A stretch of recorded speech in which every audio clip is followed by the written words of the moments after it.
Hello, everybody, and welcome back. I know it's taken a bit longer than I said. I was a bit busy over New Year's, so I wasn't able to record as quickly as I wanted to, but here we are. And so we're going to be doing the walkthrough of Lordaeron today, but we're also going to be taking a look at some of the issues still going on, and we're also going to be taking a look at what's over there, and that is Crysek's latest version of the model. So one of the things that you're going to notice as we come inside is that there's some issues with this model, and it's not quite exactly the same as you saw in the video. I used basically two different models. The reason for that was because when I began designing the city or putting it together, I used some of the earlier versions of the model, and as we sort of moved on, I was updating, and some things didn't quite line up exactly.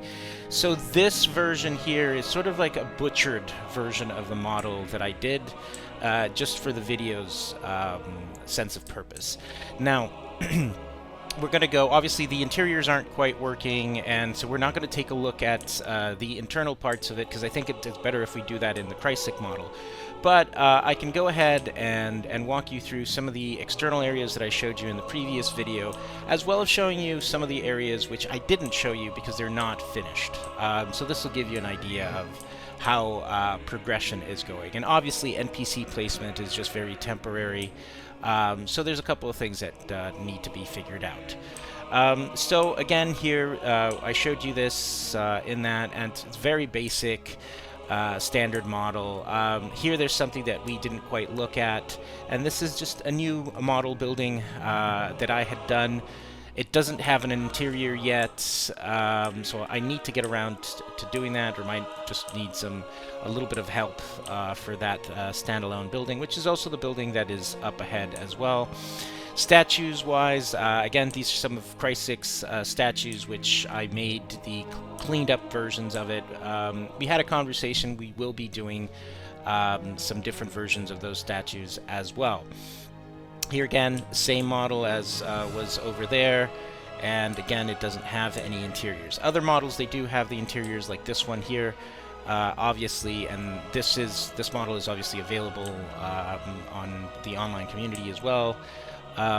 So, whoops, flying around there. So yeah, so it's coming along. Now, one of the reasons that probably will be looking at developing more statues is the whole idea or theme behind Lordaeron is that, you know, it's a little bit fancier than other human cities. It's got from what we know from lore, it's obviously has its influences.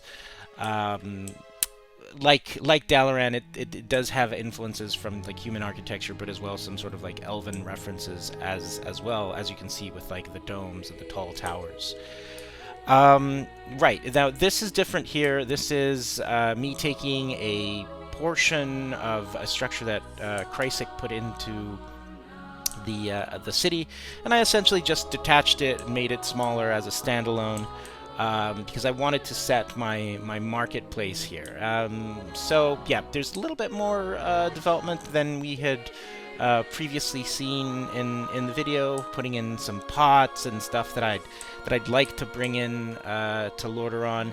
I like the idea that we're sticking to sort of like copper-colored. When copper, obviously, if you look at French buildings or fancy French buildings or government structures, if they use copper roofing, it eventually turns green, and so that's what I'm going for.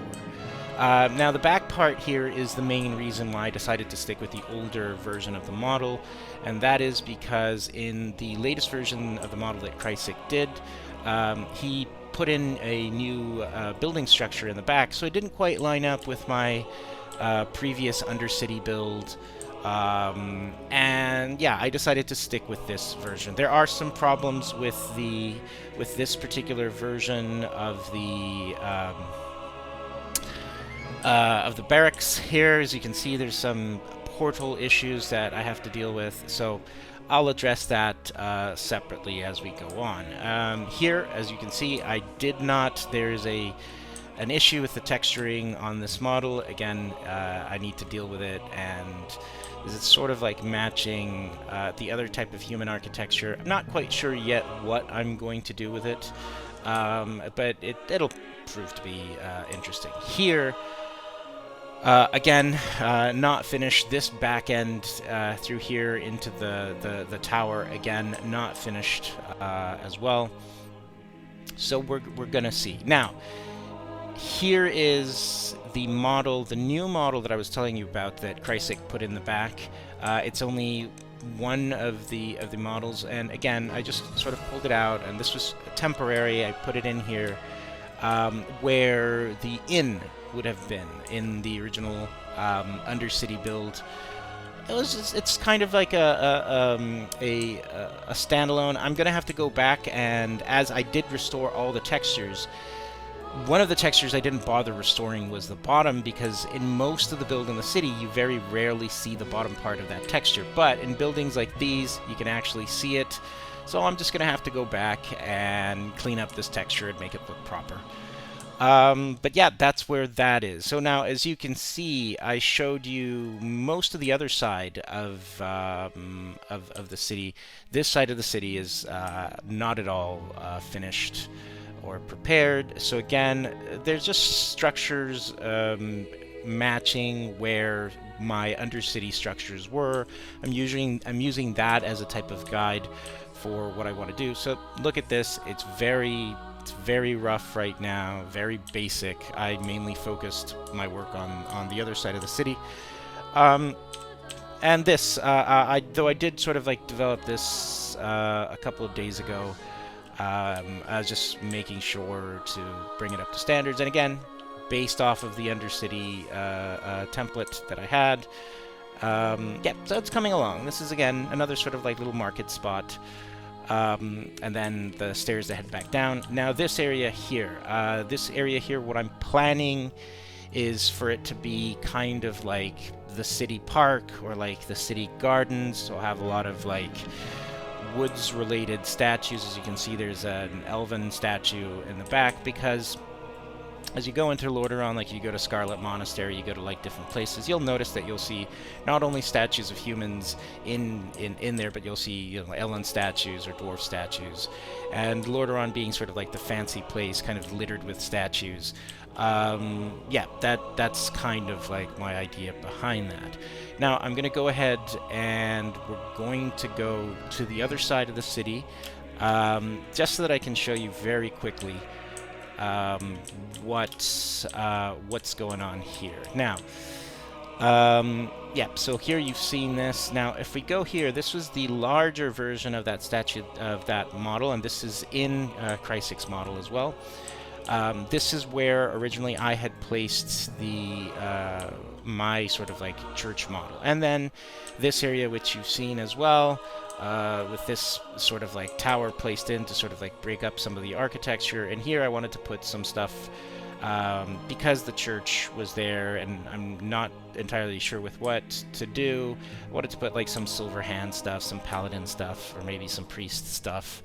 And we have the statue of Taranis and the tower, which Kreisig, which was not here in my build, but Kreisig placed this statue here. And then there's a hole there, a pit, some sort of